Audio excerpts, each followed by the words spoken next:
Hola, ¿cómo están? Buenas tardes, bienvenidos al mapa de Telesur. África es un continente rico, pero al mismo tiempo empobrecido. Este 2025 ha marcado, sin embargo, el rumbo rotundo sobre la independencia y la soberanía, sobre todo en los países que forman parte del cinturón del Sahel. ¿Qué representan estos movimientos? Hoy vamos a analizarlo junto a Cremonte, un especialista también en estos temas que nos ayudarán a profundizar ese balance que hace ante el declive de Occidente y el surgimiento de un nuevo mundo multipolar. Alberto Cremonte con nosotros en este programa.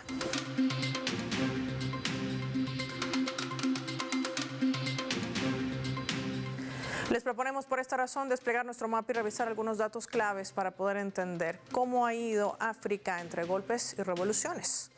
Vamos a desplegar nuestro mapa mundi y vamos a identificar a este continente. Lo tienen allí, de color amarillo, que ha sido sometido a estructuras colonialistas, especialmente bajo la tutela de potencias europeas como Francia. Sin embargo, hoy el panorama es distinto.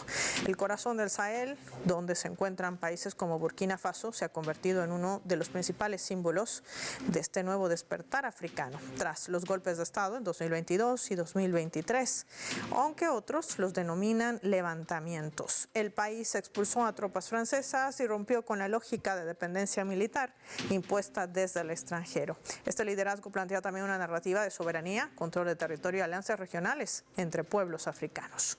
Otro país clave del cinturón de Sahel lo vemos allí, Mali. Los golpes generados el 2020 y 2021, donde se generaron también levantamientos, hoy gobernados por juntas militares, marcaron el fin de esta operación de Barkhane clave, una misión militar francesa que duró años, que prometió seguridad y a raíz de allí reorientó su política exterior, rechazando abiertamente la injerencia occidental. Por último, Níger, tras el golpe de Estado del 2023, puso en cuestión uno de los pilares de dominio francés en el continente africano, el control del uranio. El país decidió romper acuerdos militares con París y avanzar hacia un nacionalismo económico que prioriza sus recursos estratégicos. Pero, ¿qué busca África hoy en día? Sumemos más datos en nuestro mapa. En primer lugar, está buscando una independencia real con el control de sus recursos soberanos. El continente posee, recordemos, uranio, oro, petróleo, gas y minerales estratégicos, todos ellos indispensables para su economía global, que durante mucho tiempo beneficiaron también a potencias extranjeras, pero no porque les correspondía, sino porque lo saquearon, mientras los pueblos africanos permanecían en la pobreza. En segundo lugar, África exige el fin de la tutela militar extranjera, la presencia de bases militares francesas, las operaciones, misiones internacionales que no han traído estabilidad, sino que prolongan conflictos y sobre todo la violencia. África sigue reclamando soberanía política y esto implica romper con élites subordinadas a Occidente, resistir sanciones externas y construir nuevas alianzas regionales del sur global. ¿Qué representa todo este panorama? Hoy lo analizamos con un experto, Alberto Cremonte, con nosotros en directo para el mapa de Telesur.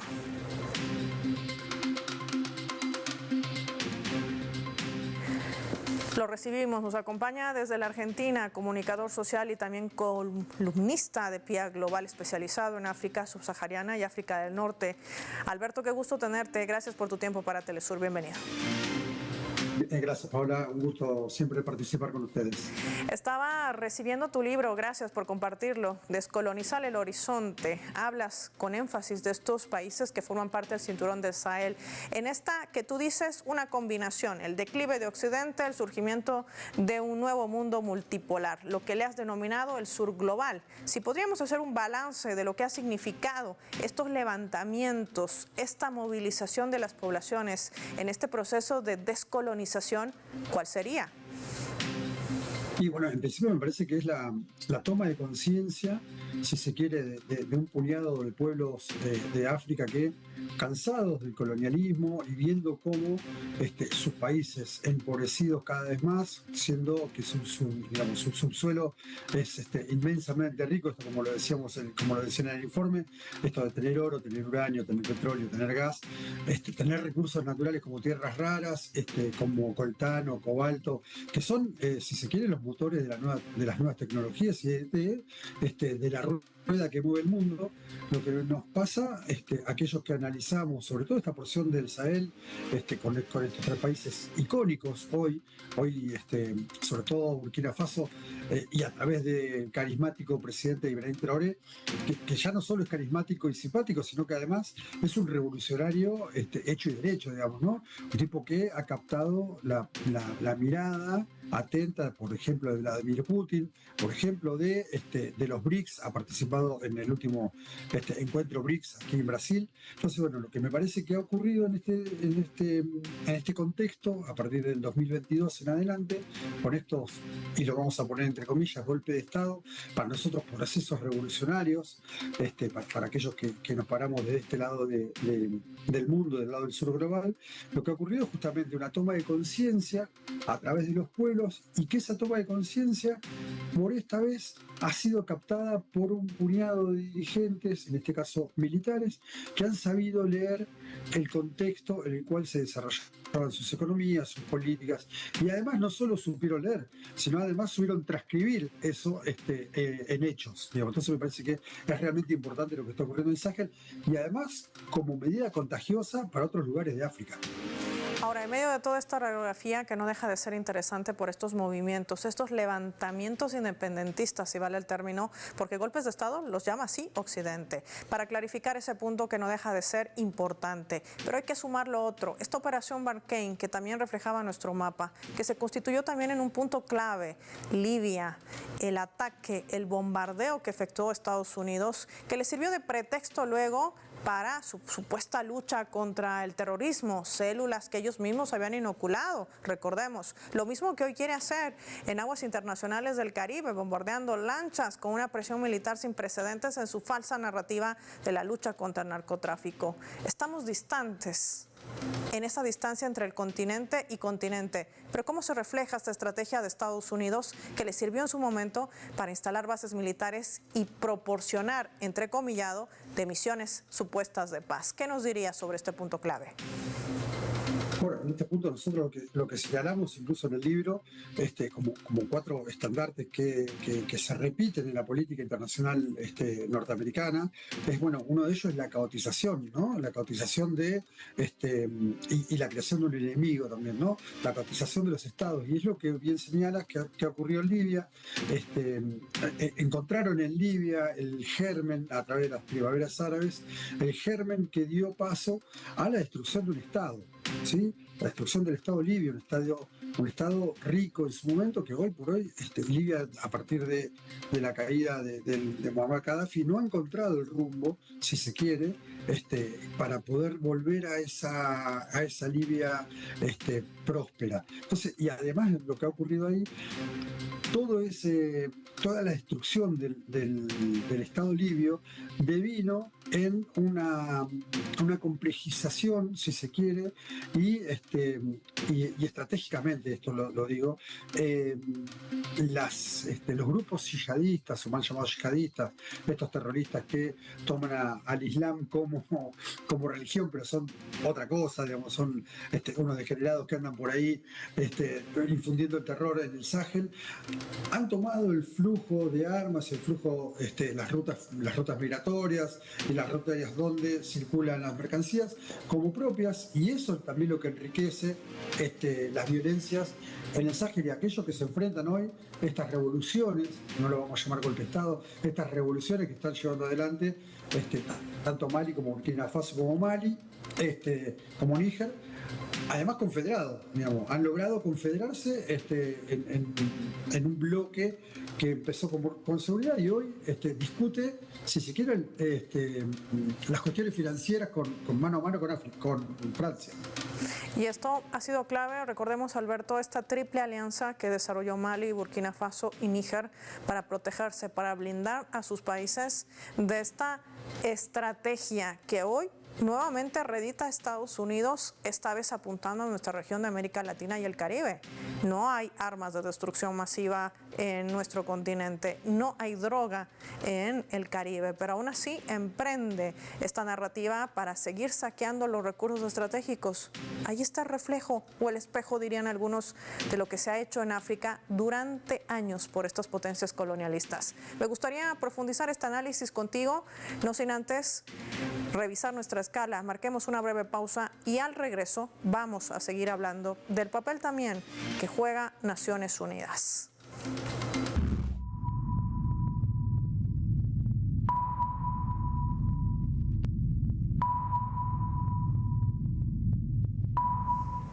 El portal web de nuestra cadena informativa Telesur está titulando de la siguiente manera. Lo colocamos en la pantalla del mapa. Habla justamente de Rusia, que está buscando duplicar el comercio con los países africanos para la gestión 2030.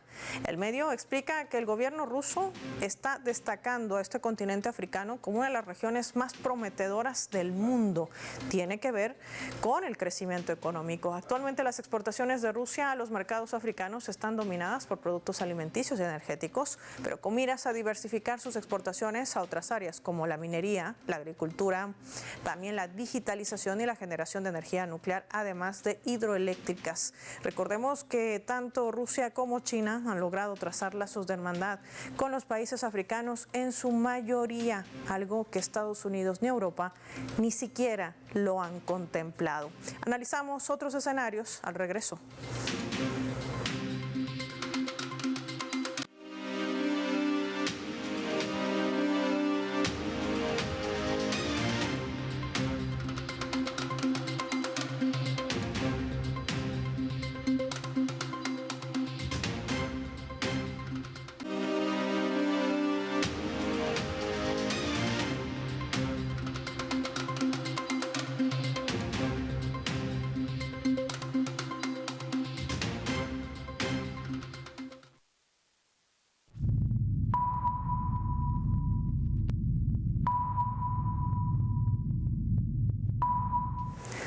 Vamos a sumar otro elemento también para el análisis a través de la fotografía. En esta imagen vemos el mapa del continente africano y al otro lado el logo de Naciones Unidas. Y es que crecen las solicitudes de gobiernos y pueblos en el mundo para que se realice una reforma al Consejo de Seguridad de la ONU por considerarla imperativa y debería haberse llevado a cabo hace tiempo, así señalan varios especialistas. Esto podría incluir la ampliación del número de miembros, más aún tomando en cuenta que casi la mitad de todas las misiones de paz de la ONU tienen lugar en África, pero África, este continente, no tiene voz permanente dentro de este organismo multilateral.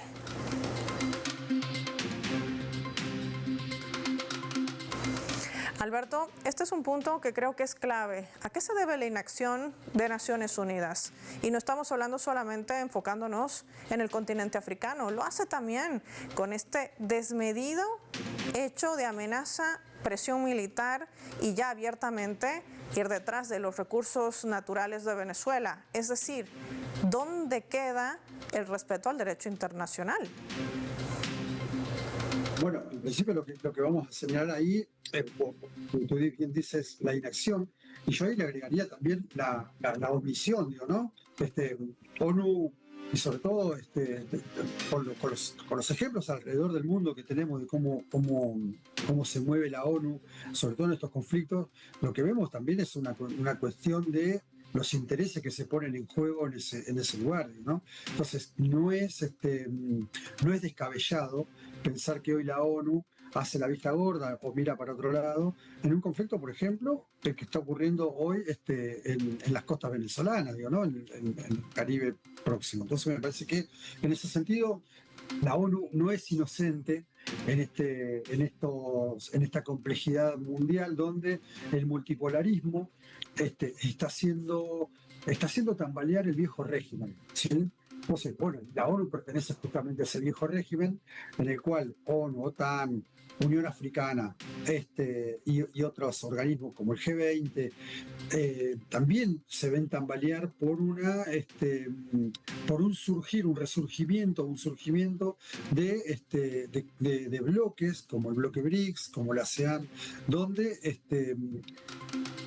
países periféricos, si se quiere, en otro momento llamados tercermundistas, se unen en principio con cuestiones de acuerdos bilaterales, acuerdos comerciales, y le discuten mano a mano un montón de medidas a las cuales pone la ONU o pone Unión Africana. Nosotros que nos plantamos en el continente africano, la Unión Africana es el fiel reflejo de la inacción de la ONU.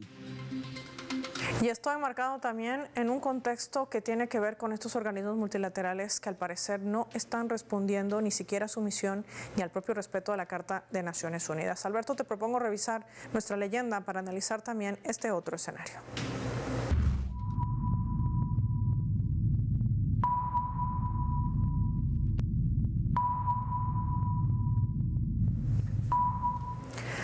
Rashida Tlaib es una congresista de Estados Unidos por Michigan y ella señalaba esto ante la disposición del gobierno de Estados Unidos de prohibir el ingreso a ese país de 39 nacionalidades, apuntando a países africanos, pero también musulmanes.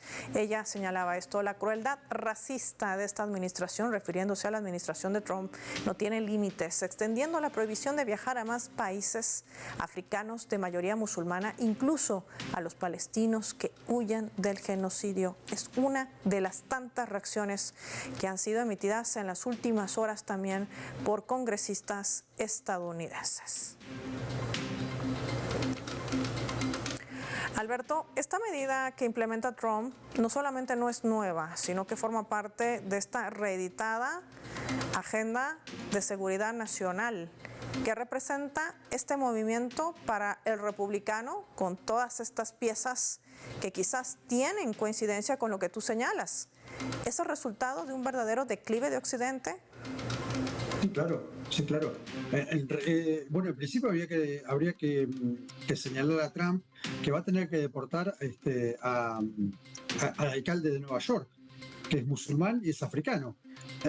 Entonces, bueno, me parece que también ahí Donald Trump se juega una ficha muy importante, sobre todo en este racismo que claramente lo irradia permanentemente. La otra vez lo escuchaba a Trump hablando de que no me traigan estos negros que son sucios, que huelen mal.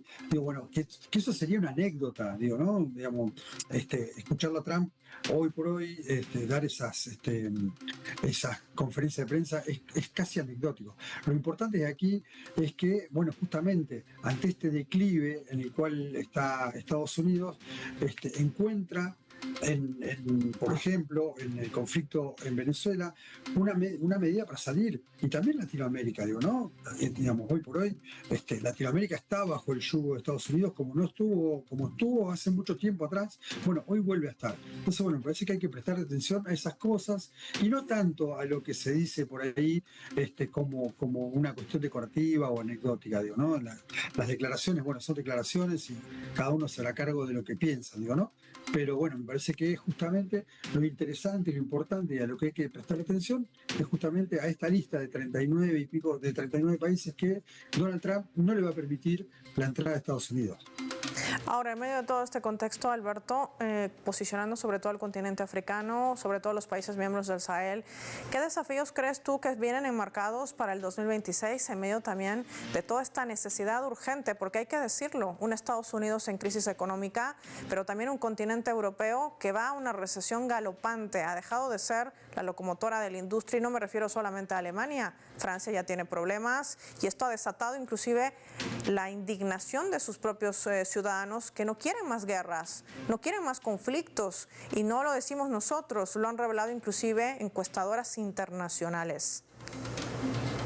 Lo que creemos, digamos, aquellos que nos posicionamos en el análisis del continente africano y sobre todo de esta franja del Sahel y de otros lugares como que también están en movimiento permanente hacia una segunda o tercera o cuarta descolonización, lo que vemos de aquí en adelante es ver justamente qué herramientas y qué qué cosas que encuentran estos países, estos gobernantes para sostener aquello que ya dieron el puntapié, digamos, ya empezaron a caminar.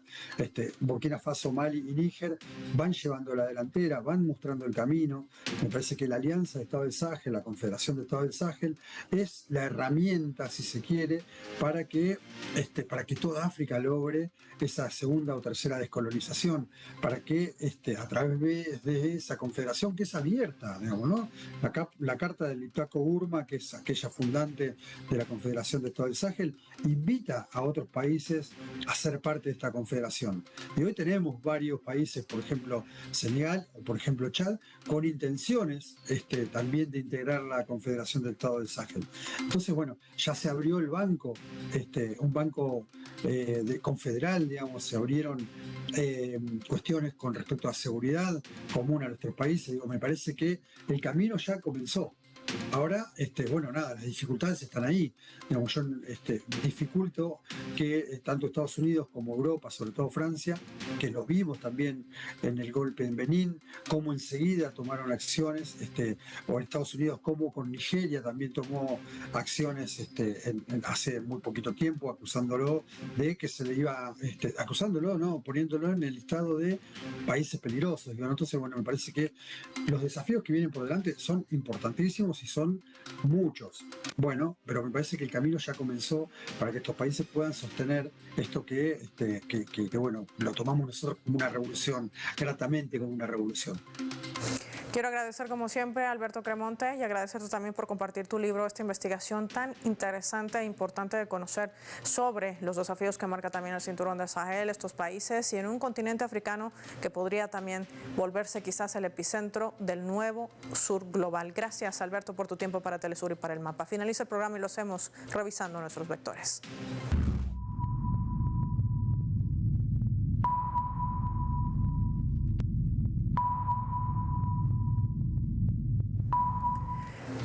Nuestro radar en El Mapa hoy nos refleja las 3 claves sobre este tema. África, entre golpes y revoluciones. Hablemos del punto 1, Sahel. A partir de los recientes levantamientos con apoyo popular, Burkina Faso, Mali y Níger están retomando el camino de la soberanía en un contexto de independencia estructural y múltiples desafíos, sobre todo en materia de seguridad. Para ellos, la Triple Alianza se ha convertido en clave para blindarse del terrorismo impuesto por Occidente, que sigue utilizando a estos grupos mercenarios para saquear los recursos estratégicos, entre ellos el uranio. 2. El pretexto, luego de haber bombardeado Libia el 2011, una vez más bajo el pretexto de la bandera falsa de lucha antiterrorista, las actividades militares francesas y estadounidenses se ampliaron de manera considerable en todo el cinturón del Sahel. Se establecieron nuevas operaciones de drones estadounidenses, misiones de entrenamiento dirigidas por Africom, así como despliegues de bases militares de Estados Unidos y Francia en Gao, en Mali, en Yemen, en Chad, en Niamey, en Níger y en Ugandugu, en Burkina Faso. 3. Plan de Trump. Nada dejado de lo que ya hizo el continente europeo y el propio Estados Unidos, hoy con medidas para criminalizar a los africanos e intentar eliminar la influencia de China y también de Rusia, países que han logrado establecer lazos de hermandad con varias naciones africanas y con una Naciones Unidas que ha perdido credibilidad ante su inacción e omisión por la violación del derecho internacional que sigue cometiendo la propia administración de Trump. No solamente es África el que clama voz y voto dentro del Consejo de Seguridad de Naciones Unidas. Soy Paola Pérez y nos vemos en la siguiente edición del Mapa.